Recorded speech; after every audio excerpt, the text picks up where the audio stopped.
eu também gostaria de uma pausa para poder falar de qualquer merda, que é uma pausa que eu acho que é muito masculina e que de poder falar qualquer coisa, sem eu estar aqui ensinando, vou te ensinar, fada sensata.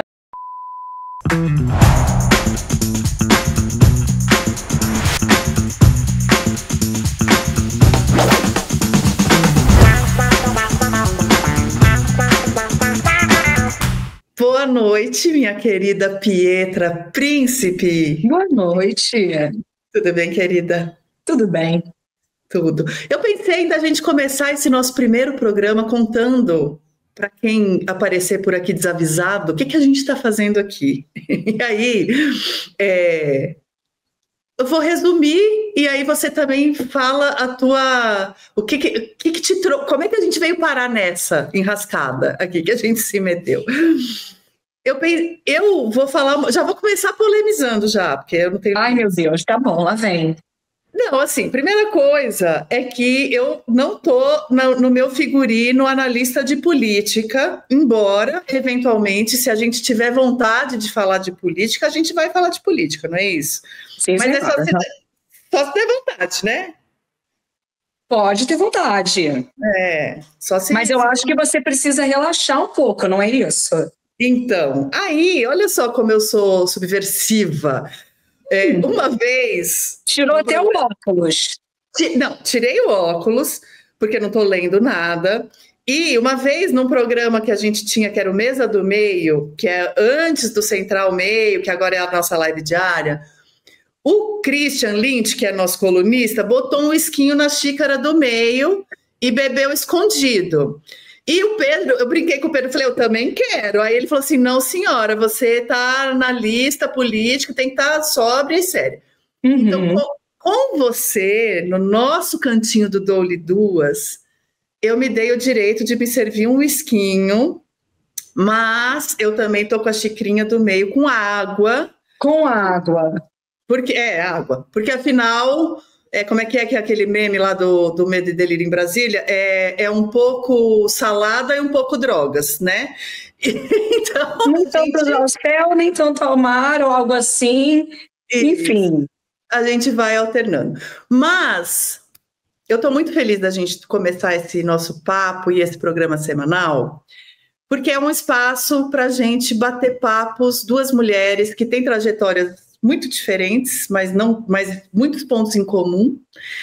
E eu tô cansada de ver as mulheres da nossa idade falar de menopausa. Eu não aguento mais. Então, não que a gente não possa. Não, até porque isso vai acontecer, não é porque não se, né? Não é porque não se fala só disso que vai se impedir que isso aconteça. Não é? Então, assim, aqui é um espaço para eu e a Pietra, né, Pietra, a gente falar o que a gente tiver com vontade de falar, misturando as nossas visões de mundo, as nossas histórias e convidando os espectadores para esse papo semanal com a gente. E, por enquanto, a gente vai gravar, mas quem sabe num futuro a gente até não decide fazer isso aqui ao vivo. Talvez quando eu estiver preparada. Porque a Flávia, jornalista, vocês já conhecem, ela é os Scamparini das coisas, quando você vê, ela está no telhado, o telhado não é exatamente aquele, mas ela está. Outro dia eu vi ela esgueirada no sofá, exausta, com óculos, falando, ela já não tem mais onde começa e onde termina. Não. Então, assim, eu quero pedir, eu que sou louca, então eu posso pedir a licença poética para a Flávia. Eu estou pedindo assim, meu nome, que sou maluca, para dar uma licença para a jornalista poder ter um respiro, porque precisa. É isso, e eu estou animada da gente falar de outros assuntos que não sejam necessariamente política, embora eu ame, tá? Sim, até porque, né, aquele clichê que está em todas as coisas, mas também eu também gostaria de uma pausa para poder falar de qualquer merda, que é uma pausa que eu acho que é muito masculina e que de poder falar qualquer coisa, sem eu estar aqui ensinando, vou te ensinar fada sensata, desenhos de vulvas, tem vários formatos, já sei, tô grande. Maravilhoso. Não quero sagrado feminino hoje, não tô com vontade, não quero pegar e fazer Simba, sabe? Não quero nada disso. Então eu quero Quero conversar normalmente. Isso. Parece pequeno esse sonho, né? Mas ele é uma grande coisa. Ele é. E é uma coisa que eu até brinquei hoje na reunião de pauta. Eu falei, bom, é uma coisa que, primeiro assim, né?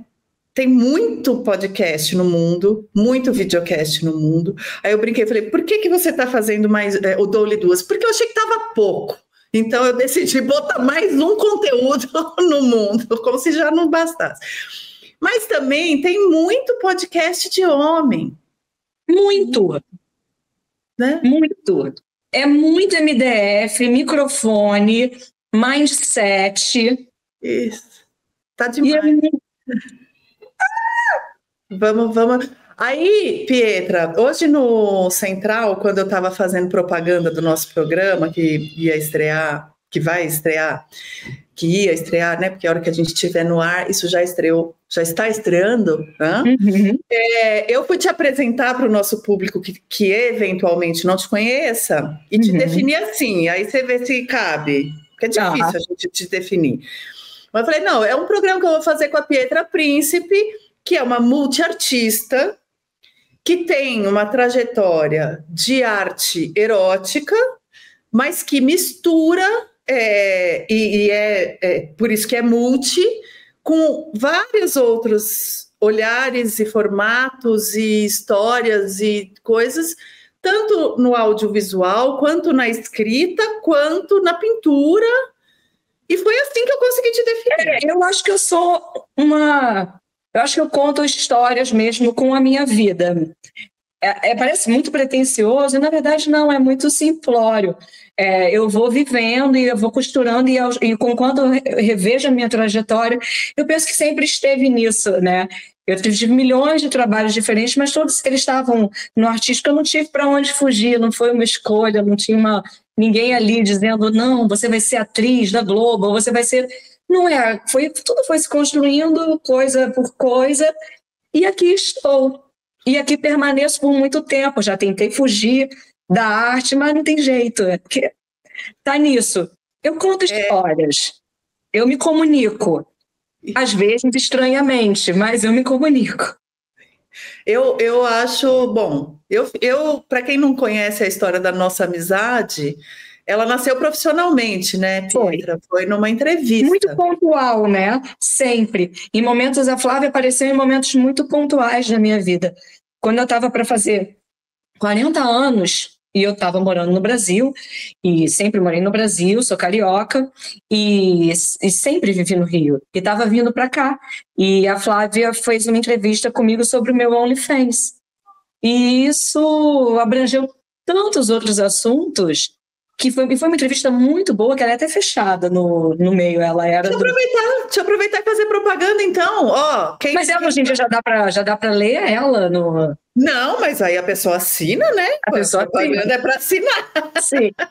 Então, ela saiu numa edição de sábado, que é conteúdo premium do meio, que é parte do pacotão de quem assina por R$15 por mês, recebe um monte de produtos diferentes, entre eles a edição de sábado, que é uma newsletter de sábado, e que eu tô doida para mudar esse nome, e nós estamos trabalhando nisso, porque, né, ninguém precisa ser tão literal, mas, enfim, que saia ao sábado.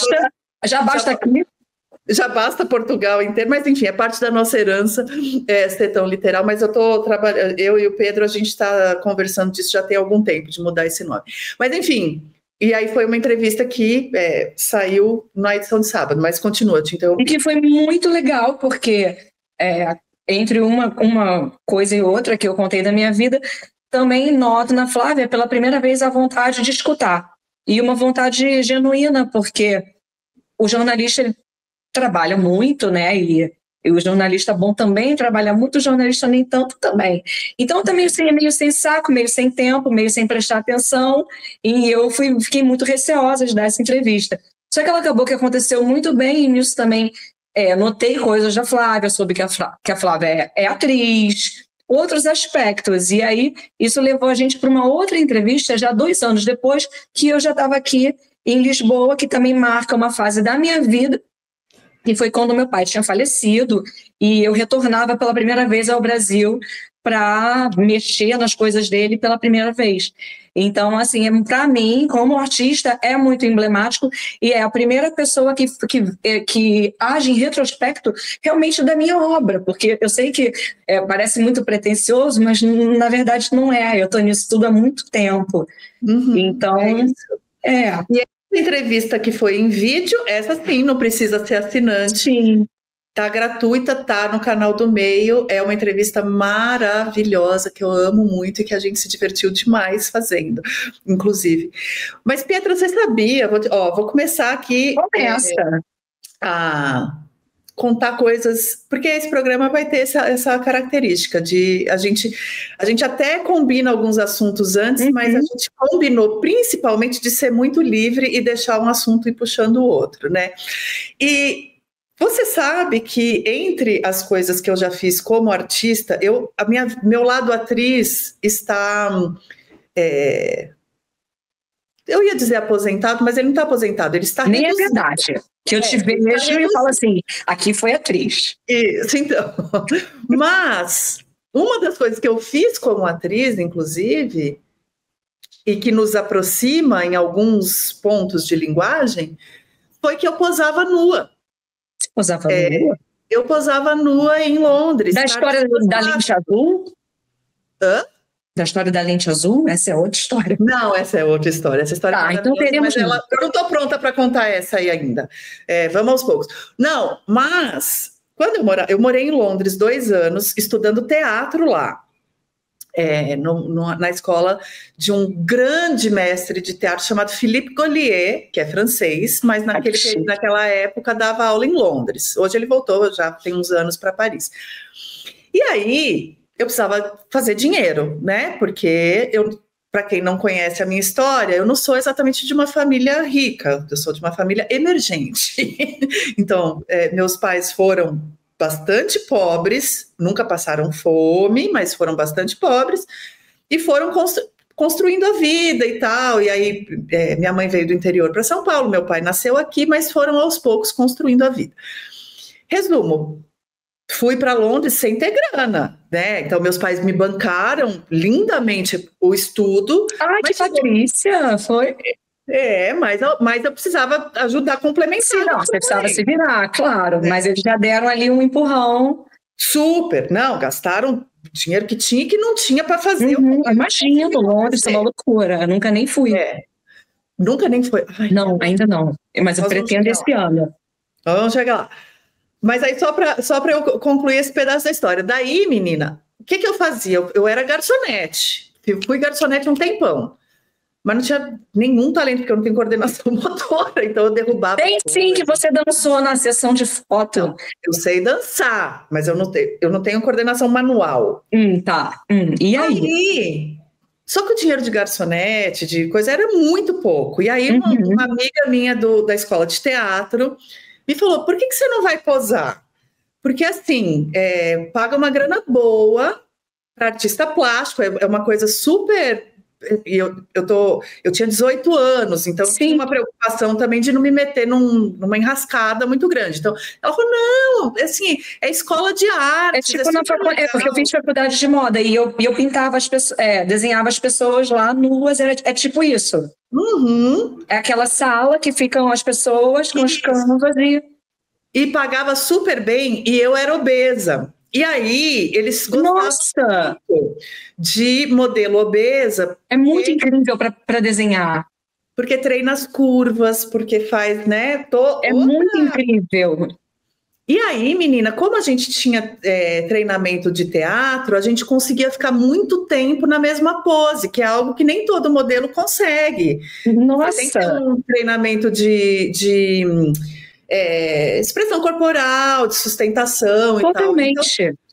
E eu fazia isso. E aí eu ganhava, 6 vezes mais por hora do que como garçonete. E pena que eu só descobri isso no fim, porque não, é um puta trabalho. A pessoa fica lá parada por horas e aquela luz vai dançando em torno de você.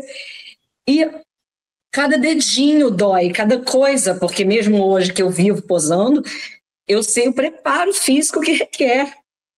Mas tem uma coisa, não sei se você conhece, que chama Alexander Technique. Não. Menina, olha aí. Ah, garota, olha eu te dando dicas. Dá uma pesquisada depois, porque é algo que ajuda você a se sustentar longamente em algumas poses. Uma vez eu fiz uma pose que era de 8 horas o trabalho. 8 horas sem ganhar muito bem. Mas aí tinha pausas, né? Claro, não eram 8 horas seguidas. E era deitada, o que ajuda. Mas mesmo assim, ela tinha uma coisa meio... ó a pretensão, né? Meio Titanic, assim, daquele... Eu imaginei assim mesmo. Uma coisa bem assim. E aí, esse braço adormece, né? Depois de um tempo aqui em cima. Então, você tem que ter a técnica de... E aí, tinha tudo um combinado com os alunos. Falar, eu vou mover meu braço direito. Avisar que ia mover, porque se alguém tivesse naquele pedaço, saía e tal. Uhum. Mas era um ateliê lindíssimo, que tinha o teto de vidro, e Londres, estava chovendo, obviamente, né? Sempre. E aí a dona do ateliê botou uma ópera, eu nem gosto de ópera, eu não entendo nada de música clássica, mas assim, eu não sei se minha memória que inventou isso para deixar mais romântico, mas duvido. Eu tenho uma lembrança tão maravilhosa daquele dia, até o final, porque aí no final deu merda. Por quê? No final, eu fui... teve alguns alunos que fizeram desenhos muito legais, assim, de mim. E tinha coisa que dava para... Não precisava ser aquela coisa super figurativa, dava para ser um pouco mais abstrato, mais coisa. E aí, eu pedi para um dos alunos me dar o desenho. E ele queria me vender, o filho da puta. Você acredita? Eu tava lá ganhando, 20 libras por hora. E ele pagando... E ele falou, não, eu te vendo. Aí eu falei, não quero, então. Tá? Enfim, né? E aí não fiquei com o desenho. Mas foi uma experiência incrível, eu amava. É incrível. E foi a primeira vez que meus olhos abriram para outros corpos. De ver, de ter crescido em toda a pressão do Rio, né, fitness e tudo. E a primeira vez, era uma modelo, ela tinha um corpo que ela era menor em cima, mas era uma mulher bem grande, e ela era muito maior embaixo, muito, muito grande. Então era muito incrível, e abrir esse olhar para esse outro corpo me trouxe muita coisa lá na frente, de repensar e falar assim, porque eu acho que todo mundo tem que ser idêntica, né? Eu cresci nesse ambiente muito de que todo mundo tinha que ser idêntica. A minha mãe tinha um corpo dito, né, perfeito. Eu sabia que era um colote. Eu vi a mãe das minhas amigas e falava assim, o que é aquilo, mãe? Porque a minha mãe não era assim. Então... E aí eu tinha um muso, que era um cara que ficava posando e ele tinha um dentinho assim. É sempre incrível essas coisas. Acho que as pessoas nunca são perfeitas e é sempre maravilhoso. É tipo um filme europeu que tem alguém que não é necessariamente bonito e que não é tão jovem e que está transando e vivendo normalmente. São meus filmes preferidos, filme que não acontece nada, mas que acontece feliz. tudo. Isso, ou não, ou sendo triste, mas sendo real, né? Sendo eu real. Gosto. E você sabe que eu era uma obesa que, como eu sou bastante alta, as pessoas não sabem, às vezes se enganam com a minha altura por causa do vídeo, né? Mas eu tenho 1,77 m, né?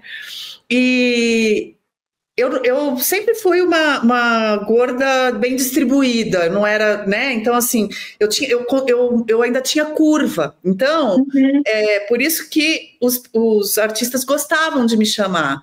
Era um e é uma pena, menina. Bom de pintar. Era bom de pintar. E eu me achava, embora eu tivesse um monte de problemas de autoestima nessa época ainda, 18, 19 anos, né? Então, exato, sempre. Mas ainda nessa fase, você sabe o tanto que a mulher se questiona, e enfim. Mas apesar disso, eu sempre me achei bonita. Às vezes eu me achava gorda, eu queria emagrecer, mas eu me achava bonita. Então eu adorava posar. E aí, teve duas coisas frustrantes nisso. A primeira é que eu só descobri isso nos meus últimos 6 meses de Londres. Então eu aproveitei pouco e não deu para fazer tanto dinheiro quanto eu poderia ter feito se eu tivesse descoberto antes, porque eu morei só 2 anos lá. Mas a segunda é que quando eu vim para o Brasil e eu continuei ainda estudando teatro, fazendo teatro e tal, eu demorei ainda um pouco para mudar para o jornalismo, eu fui tentar fazer isso aqui. E aí foi muito frustrante, porque assim, o valor que se pagam para os modelos vivos aqui, que se paga para os modelos vivos aqui no Brasil é uma vergonha. E você achou que teve, assim, diferença também no respeito? Eu não consegui. Não, porque era muito pouco. Eu nunca posei, era tipo... Era tipo um esculacho, era tipo um deboche.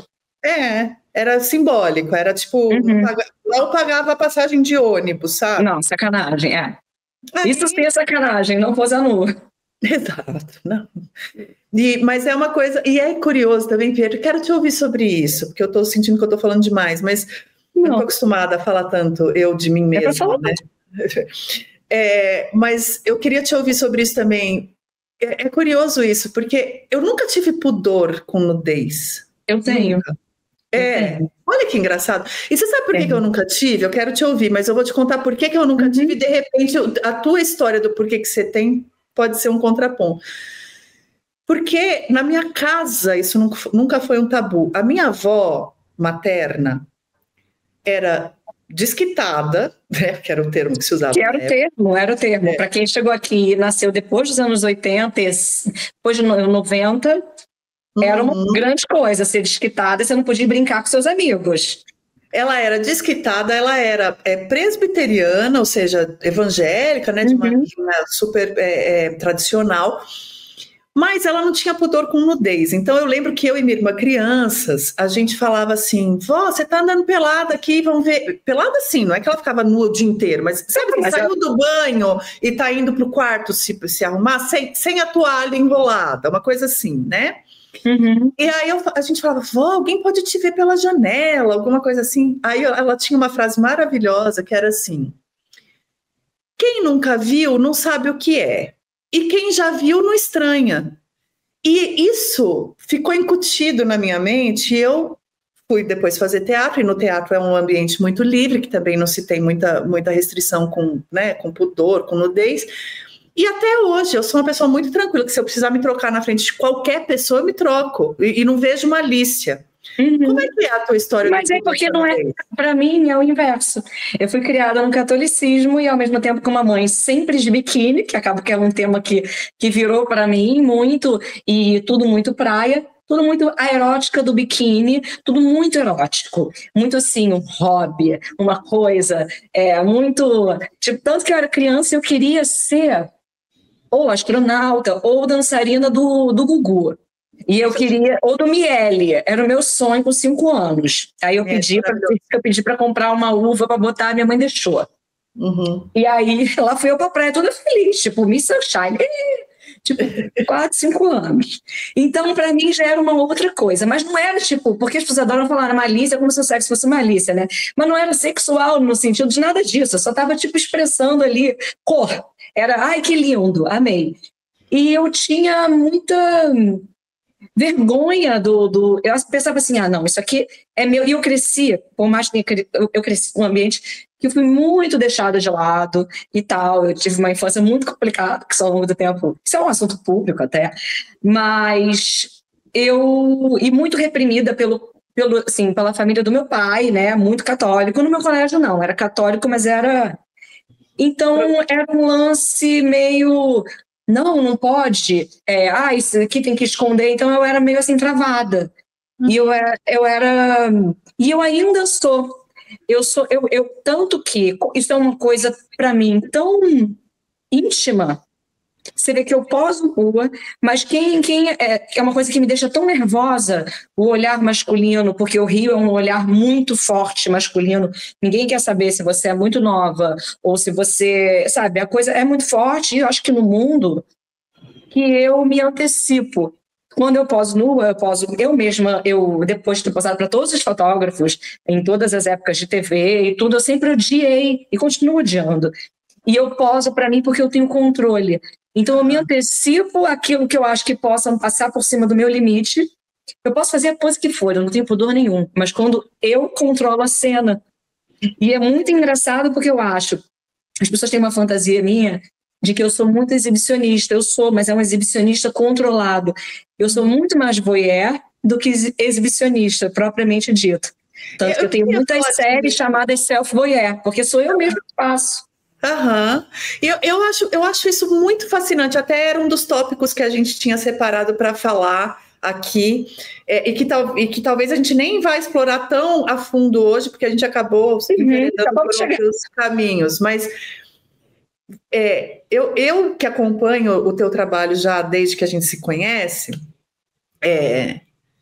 Eu consumo os dois tipos, né? Tô falando como espectadora, né? Sim, você observa. Tanto a tua arte mais erótica quanto a tua arte voyeur, mais voyeur do dia a dia, voyeur do cotidiano. E você tem um dos teus cenários favoritos de produzir olhando para o outro é o transporte público. Fala um pouquinho disso, porque eu adoro consumir essa arte que você produz em particular, eu adoro as duas, mas essa em particular eu sou fã. Eu acho que é a minha preferida. Eu acho que ela chega no metrô, mas ela começa na praia. Ela começa na infância, eu só tinha aquele caminho, o colégio, às vezes me esqueciam, não me buscavam no colégio. Uma criança muito... E aí eu tive que criar... Eu falei assim, acho que no mundo, em alguma forma eu notei que eu vou ter que ir sozinha. E eu quero isso, eu vou fazer disso da melhor forma. Então eu tinha o caminho de volta para o colégio, que eu voltava sozinha porque esqueciam, eu dava um jeito. Eu quero transitar. Aí todos os meus temas começam a passar por isso. E aí, muito criança, eu viajava com o meu pai, eu era a pessoa que eles tinham lá, que ele era um moço na época, e eu ia com ele viajar, por enquanto, nesse momento que eu sou criança, eu só vou até a praia, né? É o meu caminho. E os caminhos, eu aprendi a ter um olhar que... E eu esqueço tudo. Por exemplo, tem um cartão navegante aqui, que se chama o cartão que você tem metrô ilimitado. E se eu gostasse de festas de aniversário, eu seria assim, com aquela cor do cartão que é amarelo e preto, e faria uma roupa de abelhinha do Blind Melon e dançaria se eu dançasse, porque eu amo esse cartão. Eu vou para todos os lugares, eu me perco todos os dias. Então, o que eu notei? Que a coisa dona da minha vida ia ser transitar. Então, o olhar não é sobre mim. O meu olhar principal é ver os outros vivendo, é ver gente vivendo, gente de verdade. E aí, porque eu tenho síndrome do pânico, desde criança, por milhões de motivos. E quando eu entro no metrô, passa.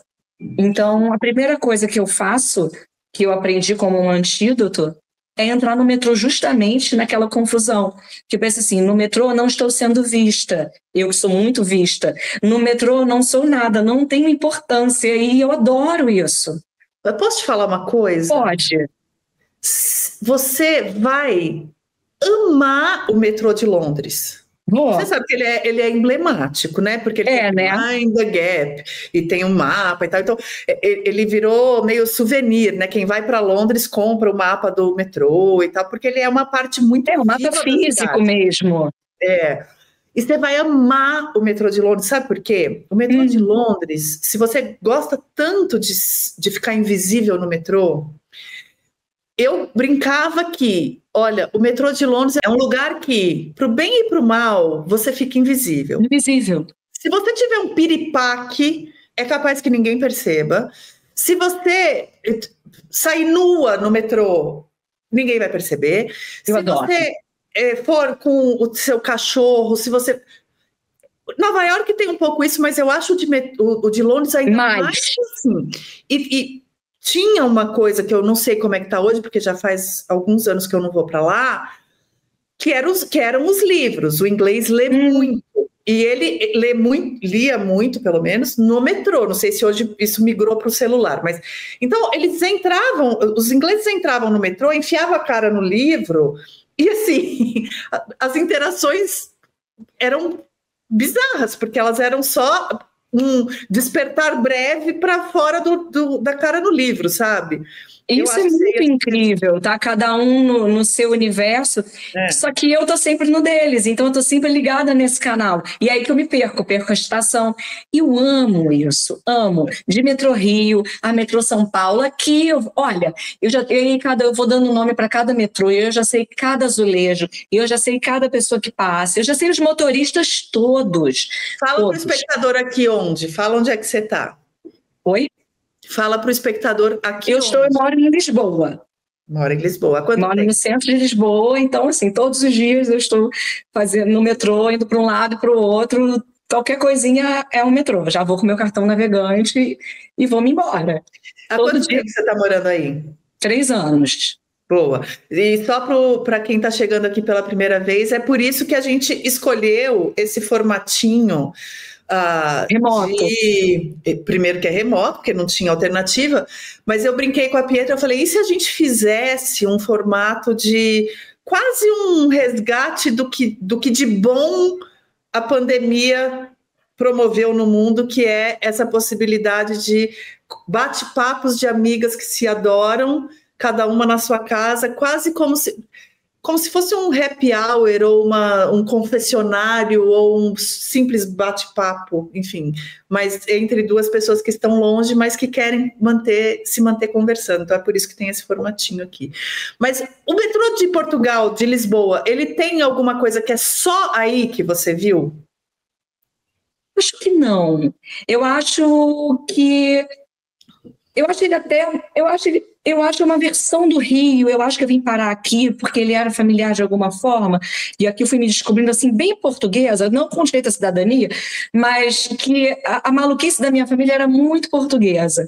Então eu acho que tem gente de todo jeito, assim como também tem em São Paulo, no Rio um pouco menos, é como se fosse um Rio um pouco mais vestido, porque não é tanto calor assim. Mas eu gosto muito de tudo, e gosto muito de continuar no trem, ir para a praia e esquecer da vida mesmo. E ao mesmo tempo dar tempo de tudo. E também não ter medo, né? Porque, por exemplo, como eu vou filmando, eu sinto que o ritmo aqui é mais calmo. Por mais que eu pegue 200 metrôs por dia para fazer uma coisa ou outra, o dia vai passando mais devagar.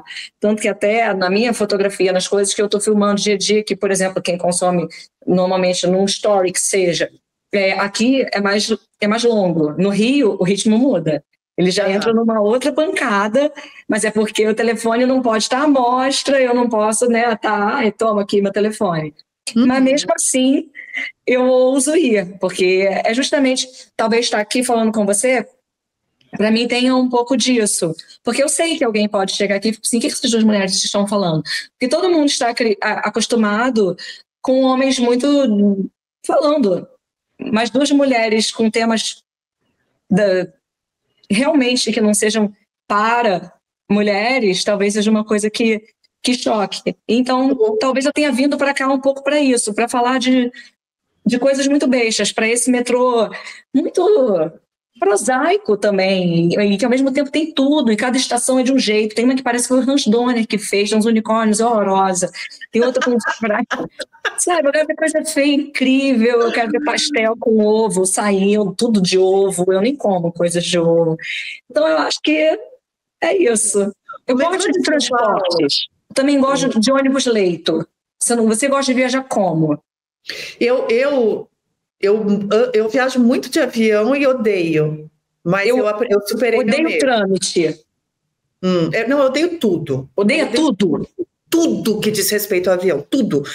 Da hora de comprar a passagem, a hora de pegar o Uber para ir embora. Eu odeio te dá uma bad assim, desde a mala? Não, me dá uma bad desde tudo, porque eu tinha medo de voar. Aí esse medo de voar piorou muito, porque eu namorei o meu atual marido 3 anos à distância. Ele morava em Salvador e eu em São Paulo. E foi na época, os mais velhos vão se lembrar de uma coisinha chamada caos aéreo, que foi o que o nome diz, tá? Essa expressão não é gratuita. Então, essa época eu não estava viajando. Eu viajava quinzenalmente. E entre outras coisas, além do caos aéreo, eu trabalhava nessa época no Estadão e não tinha, olha, né? Você vê como a coisa mudou rápido. Isso não faz tantos anos assim, faz 20 anos. Mas não tinha o tempo real, o site do Estadão era precário, então a gente não tinha que se preocupar em alimentar o site em tempo real. Então eu fechava o jornal, que é uma coisa que praticamente não existe mais hoje, que é você então colocar as últimas informações no que vai para o impresso. No dia daquele acidente trágico da Gol, que bateu no Fresna, era Fresna que chamava? Não lembro como é que era o nome, mas que bateu num outro aviãozinho menor em cima da floresta amazônica, eu estava fechando o jornal antes de ir para o aeroporto pegar o meu voo para Salvador para encontrar o meu então namorado. E aí, cara, eu fui de Gol. Então eu cheguei, eu lembro, a última frase que eu escrevi antes de ir para Guarulhos foi: até o fechamento desta edição, o avião da Gol não havia sido localizado. E fui para Guarulhos. E aí, chegando lá, eu entrei no avião da Gol e as aeromoças estavam todas chorando, tentando disfarçar. Ai, que merda. E aeromoças disfarçam bem. Disfarçam muito bem. Eu cresci nesse ambiente. Elas fizeram o melhor que elas podiam, mas elas estavam... Imagino. E aí, eu dei uma traumatizada naquele dia. E pouco tempo depois veio o acidente da TAM, que foi também... Isso é muito pesado. E eu viajava quinzenalmente. Então, naquele período, eu desenvolvi um pavor de avião que eu tinha que enfrentar se eu quisesse manter o relacionamento e a trabalho, porque a gente, como jornalista, viaja muito. Já viajou mais em tempos mais prósperos do jornalismo, mas ainda viajo bastante a trabalho. Então, hoje eu lido super bem, eu não preciso mais tomar remédio para entrar em avião, eu não fico 3 noites acordadas antes de viajar e tal, mas eu tive um tempo em que era muito sofrido para mim, muito. Fora que um dos meus melhores amigos trabalha em aviação e ele fala uma coisa que eu acho muito real. As pessoas podem ser as maiores gênias da humanidade. Assim que elas pisam num aeroporto, elas ficam completamente idiotizadas, seja para ficar em civis, então tratar todo mundo como idiota, seja porque elas próprias ficam parecendo que não sabem, parece que as regras desaparecem do mundo, fica todo mundo animalizado dentro de um aeroporto. Congonhas está inviável, está completamente saturado e tal. Então, assim, eu detesto voar. Eu morro de medo de perder o voo, eu tenho essas paranoias, e aí eu vou perder, e aí, ai meu Deus, eu não vou acertar. Então, tanto que eu só viajo hoje em dia no mesmo avião, sempre que posso, na mesma cadeira, no mesmo tudo. Daí, da próxima vez que eu for ao Brasil, eu sei que vou pegar uma escalinha que eu falei assim, peraí, gata, vamos economizar esse dinheiro.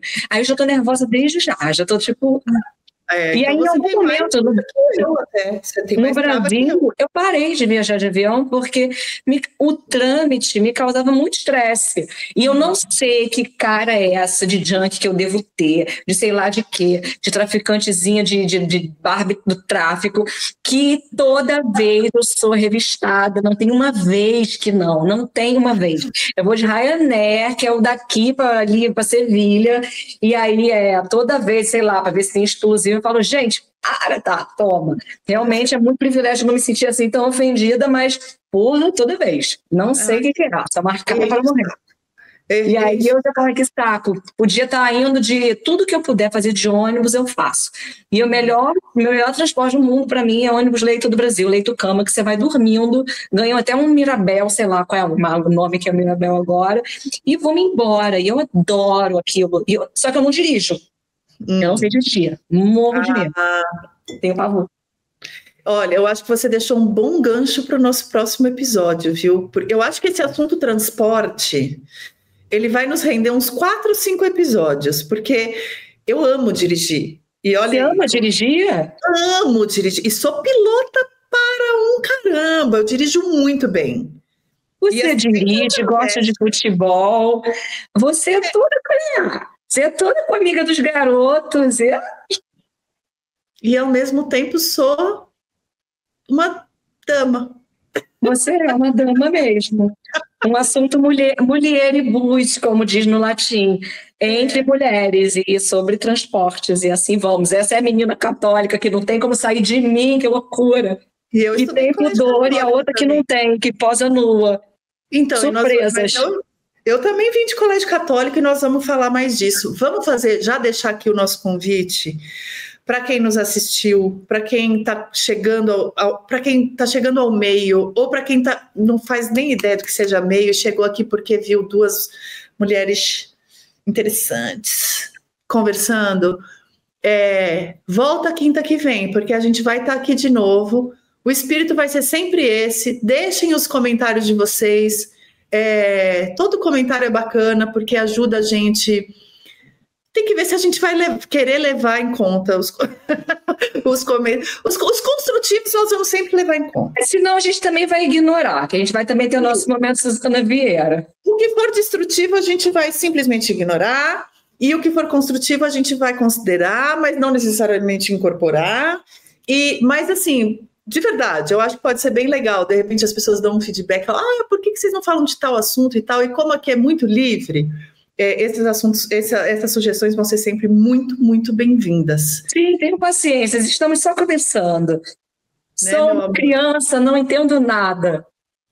Isso aí. Eu adorei. Vamos voltar semana que vem, então? Vamos voltar semana que vem. Até semana que vem, então. Fechado. Um beijo, querida. Beijo, tchau. Até mais. É a primeira vez na nossa história que um ex-presidente responde por tentar derrubar a democracia. Por isso, o meio produziu O Julgamento do Século, para entender como chegamos até aqui e o que esperar do futuro do nosso país. Nosso mais novo documentário já foi visto e comentado por milhares de pessoas. Olha só o que estão dizendo. O contraponto das posições de alguns militares e cientistas políticos ficou ótimo. As falas da presidente do STM deram um peso de legalidade muito bom. Material digno de ser usado em sala de aula com jovens do ensino médio e superior. Que bom esse registro que vai ficar para a história do nosso país. Excelente roteiro, mérito do Sérgio Rodrigues. Assisti e vou voltar a assistir ao documentário, ele é muito claro e didático. Agora é a sua vez de assistir e acompanhar o julgamento de quem tentou derrubar a democracia brasileira, munido de informações. Não caia em nenhum jogo de cena. Assine o Meio Premium e assista ao Julgamento do Século.